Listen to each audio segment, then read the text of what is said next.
Right here we've got a Futaba radio, a 7PX, and we've got a Futaba receiver, a 2006 GS. As you can see, as I move the throttle, we get throttle, we get brake, and as I steer, I've got one servo. It's a fresh program. Nothing's been programmed into it other than just channel 1 and channel 2. So quickly, we're just going to move right into it. Going to go to the steering mixing. We're going to click on that. We're going to turn it on and select our channel. Channel 1 is steering, channel 2 is throttle brake, channel 3 is our secondary steering, and channel 4 is our secondary brake. So we're going to choose channel 3. As you can see, pretty simple. They both move together. Nothing needs to be adjusted from this point. You can adjust the amount of steering left and right. You're going to want to make sure those are the same. On this type of setup, this program mode is actually for a car that has individual servos for each wheel. So, and on this particular car we're working on, the FG Evo, they're tied together at the bell crank. So you want to make sure if you do adjust those, you do it the same.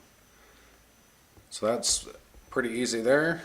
I'm going to turn that off and go back to the menu, and we're going to go into Program Mixing 1, page 2, turn the mixing on, select our channel, channel 3, and we're back to servo mixing that way. But you can see that the channel 3 servo is not moving the same. Doesn't have the same travel. So if we just go back to the original first page, adjust these to 100, and this is the rate for the secondary servo, and then we'll adjust the left to 100. And now you can see they both move the same. So I'm going to get out of here. I'm going to go to some of the trim settings, like sub trim for the servo, and we're going to adjust channel 1, and you can see that it's just moving channel 1.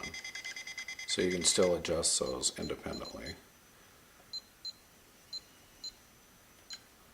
Same with channel 3, can adjust it.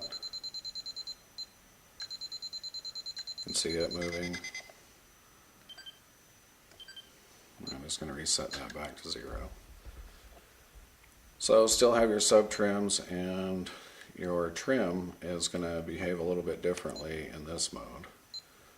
So if I go to the Program Mixing 1, go back, and page 2, I've got trim mode. So right now trim mode is off, meaning that when I trim the servos via the digital trim switches, it's going to do it independently. So you'll see that, oh, wrong one. See that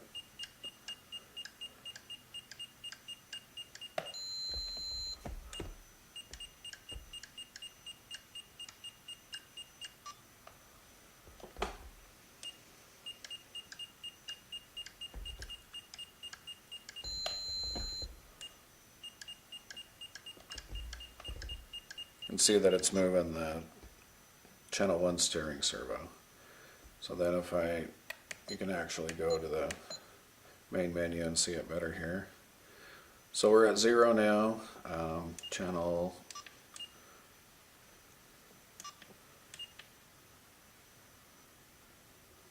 three control is the secondary servo. So you can see how that works. Put that back to center. Now if I go back into the channel mixing, or the program mixing, go to Program Mixing 1, page 2, turn that trim mode on, and now as I adjust just the steering, it adjusts both of them at the same time. So they're married on that as far as the trim goes. That's good after you get everything set up, so you can trim it left or right if it's pulling one direction or the other. So I'm going to go out of there. I'm going to go back to program mixing 1. I'm going to just turn it off. So now you can see we're back to one servo. I'm going to go back. I'm going to go to steering mixing, turn it on, and I'm just going to leave it there. I seem to like that one. It's super simple. Then you've got brake mixing. So the brake 1 is channel 1. Brake 2, we're going to set to channel 4. And now you can see I have brake on both channels, other than the servo going the wrong direction. So we're just going to reverse that real quick. Now you can see, and notice that second servo only does brake. So pretty cool. Then I can also go into that same menu and adjust how much brake for the amount of steering that's involved. So I can turn that down. I'm just going to take it down to, say, 40. Pretty exaggerated, but get this one down to 40.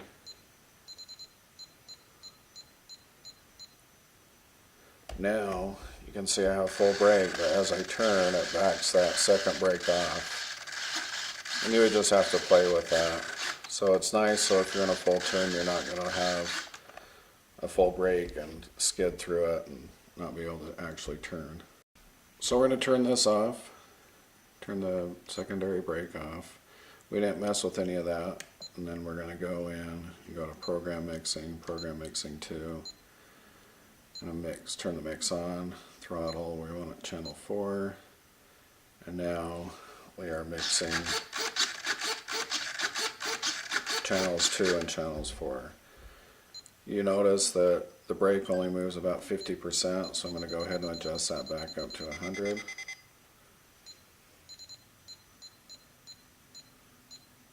Then I'm going to adjust this to 0 because I don't need any throttle on that channel. So now you can see that I only have brake. Another neat feature, we'll come back to this, but there's another menu item, ABS braking.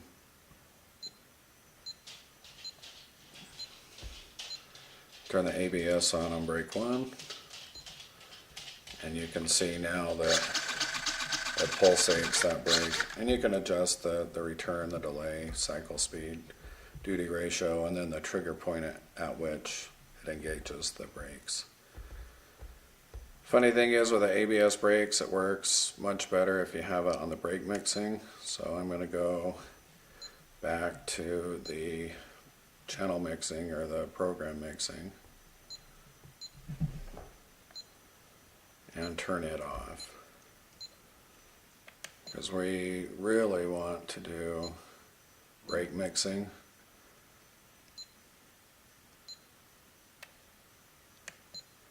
And then when I go into the ABS menu, turn that on, brake 2. And brake 2 is assigned in the brake mixing, so now you can see that I have pulsation on that. Also, as I turn, you can see it backs it off on that last servo. That's the front brakes. So as I turn, it backs it off. As I let off, full brake, partial brake, partial brake. But the rear stays the same, and all that's adjusted in the brake mixing. So we'll go back to the brake mixing. And you can see that it's set at 40, the front is set at 100, maybe we want it to be just 80. Still give us some good brake, but not quite as much.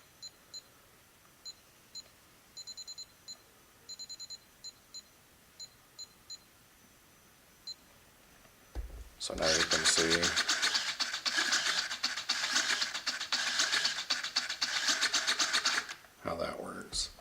Not very noticeable at that number, but you get the idea.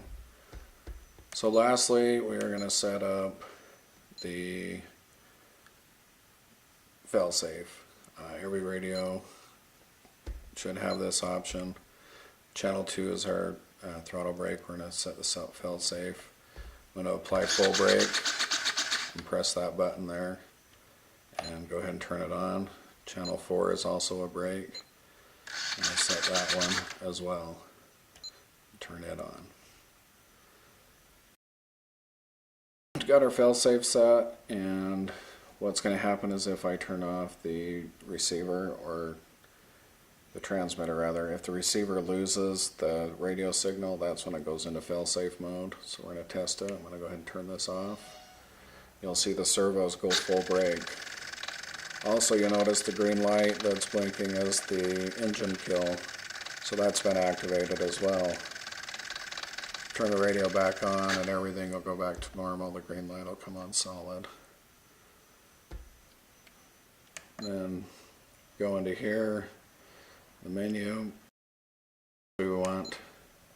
So we go into here, the system menu, go back home, the user menu, and we are going to set a switch to activate the failsafe, which will be channel 5. And it's not really activating the failsafe, all it's doing is activating the kill switch in the vehicle. So we want to reverse the direction on this and put it at a alternate type or alternating type. And I'll show you what that does. So now the radio has killed the motor with the kill switch, channel 5. Now once I push it again, it'll reset, and now you can start your vehicle. If I put it on normal reverse, if I just touch that button, it'll kill the motor, but it'll refresh right back and allow me to start again without having to push on that switch. That's the one I use. And lastly, we can set some switches to control the ABS. I'm going to do that switch 6 for ABS and switch 5.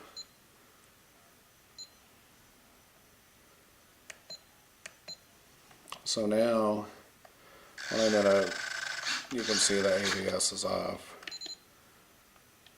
Now it's on, but only on channel 4. Then if I, on both channels, notice I'm having to hold these buttons down. So if we go back into the switch assignment, you can see that these are both set to normal, and we want them to be alternating, because then when we hit, now ABS brake 2 and 3 is on, and ABS brake 1 is on. No interaction needed, it just works. I can do it individually. Just have the rear brakes have ABS. I can have no brakes have ABS, or just the front brakes have ABS. That's it.